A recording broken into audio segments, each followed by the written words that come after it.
Haga Rangialehkai men's doubles semi-final jongka Malaysia Open Badminton happening ke India Persia ke South Korea. Haba pai shangane ke Rangialehkai semi-final ke Rangialehkai jongka India Kylla la berpelim ke Rangialehkai ke South Korea da arlanot.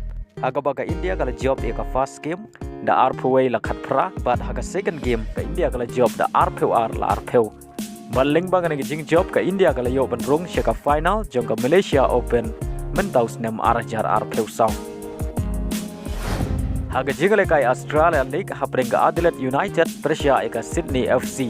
Haba pai shangane ke Rangialehkai ke Adelaide United kalala berpelim ke Sydney FC da sau lalai.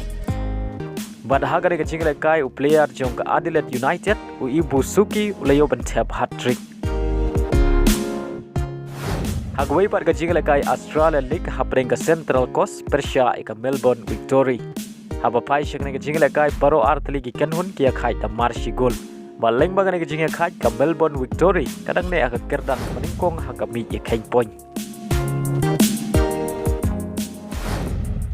Haga Rangialehkai AFC Asian Cup kabahap haga Group B hapring ke Australia Persia ke India.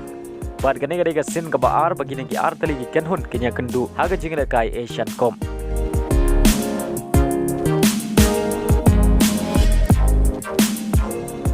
Haba pai shangane ke Rangialehkai ke India ke Rangialehkai Haduh si Ngut ke defense namar ke jing klangbor jong ke kenhun Australia.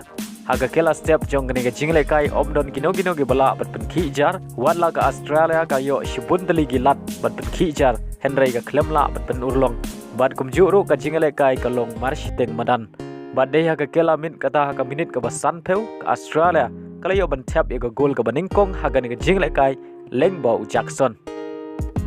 Bad haga minit ke banyau peu ke Australia kala yo yang mentap ke gol ke ba lengbau Jordan Boss. Bad lengbang ini ke argol la penlong ke Australia bagan la ban penlim ke India tang argol wala ke klan Kambunsha ke kenhun jong kari India.